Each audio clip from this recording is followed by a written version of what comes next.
Welcome to The Explainer. So today we're unpacking a wild biological phenomenon that pretty much all of us have experienced, but very few of us actually understand. We're going to figure out exactly why our bodies react so incredibly differently to routine vaccinations. Right, let's dive straight into the core mystery here. Picture this. You and a friend go to the clinic together.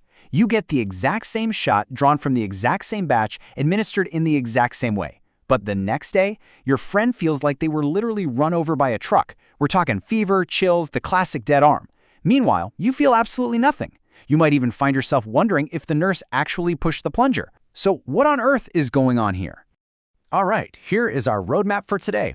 We're going to cover the post-vaccine mystery, when nothing happens, the immune system battlefield, decoding vaccine fevers, side effect or allergy, and finally, when arm pain isn't normal. Let's get into it. Section 1. The Post-Vaccine Mystery. You know that familiar waiting game after you get a shot? You're just kind of sitting there, waiting for the inevitable fatigue or soreness to set in. But why is it so unpredictable? Well, an article in The Atlantic hit the nail on the head when they wrote, "Immunology is where intuition goes to die." The human immune system is basically a universe unto itself. It's this legendary, complex ecosystem of chemical messages and different cell types. You honestly just cannot apply basic common sense to predict how it's going to behave. In fact, if you look at the data from the Ohio State Wexner Medical Center, only about 50% of patients actually experience those typical side effects like a sore arm, a fever, or fatigue. That means it is basically a coin flip whether you'll feel anything at all. Which brings us to Section 2, when nothing happens. A huge source of anxiety for people who feel totally fine after a shot is the fear that the vaccine just didn't work. Let me assure you, based on clinical data, having zero reaction absolutely does not mean your body failed to build immunity. So who is actually more likely to feel the effects? Well, the data shows that women and younger people generally experience more reactions. This is simply because they tend to mount a more robust inflammatory response, which is heavily influenced by things like age, genetics, and biological sex. But hey, our own minds can play tricks on us too. Check out this incredible study from Finland back in the 1980s. Researchers took 581 pairs of twins. One twin got the real vaccine, and the other got a total placebo shot with 0 viral bits. The result? Get this. The placebo shots actually caused more reports of nausea, vomiting, and respiratory symptoms. The researchers realized this was basically a placebo effect in reverse. It happened because parents were watching their kids much closer than usual after the shot, and they were falsely blaming normal, everyday childhood bugs on the vaccine itself. Section 3. The Immune System Battlefield. To understand the physical symptoms we do actually feel, we have to zoom way in. The second that needle pierces your skin, a microscopic Lord of the Rings-style war zone erupts inside your arm. And the crucial word you need to know here is reactogenicity.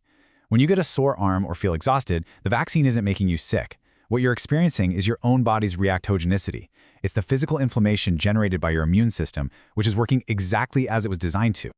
Let's meet the troops on this microscopic battlefield, shall we? Within minutes of a shot, your white blood cells jump into action.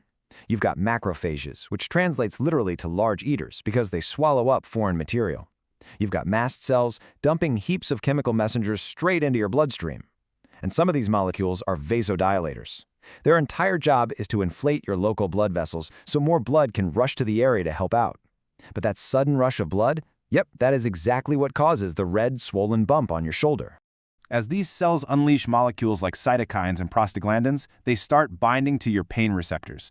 McGill University uses an awesome analogy for this. Think of it like one of those strength testers at a fun fair, where you swing the giant mallet to try and ring the bell. These molecules keep striking your pain receptors, but you don't actually feel a thing until enough of them hit hard enough to cross a specific physical threshold. But once that bell rings, boom, that's when you start feeling the ache. Moving to Section 4, decoding vaccine fevers. So sometimes this battlefield doesn't stay confined to just your arm. How exactly does a shot make your entire body hot? Well, the molecules unleashed by your immune cells get swept up in your bloodstream and travel all the way up to your central nervous system. Once they get there, they cause levels of a specific molecule called prostaglandin, E2, to spike in your brain. Now, this molecule acts just like a thermostat. It literally instructs your brain to constrict your blood vessels, produce internal heat, and give you the chills. Also, you'll instinctively seek out more warmth. What's really fascinating here is that the timeline for these fevers changes drastically depending on the specific shot you get. Take a look at the data from the Children's Hospital of Philadelphia.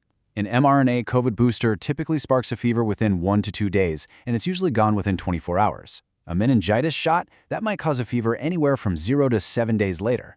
But the chickenpox vaccine is wild. It can cause a fever a full 14 to 27 days after you get the shot. So if you spike a fever 3 weeks after a chickenpox vaccine, it's not some random bug you caught. It is a delayed, completely normal immune response. Section 5. Side effect or allergy. Now, this distinction is absolutely crucial. While reactogenicity is perfectly safe and normal, a true allergic reaction means you need immediate medical help.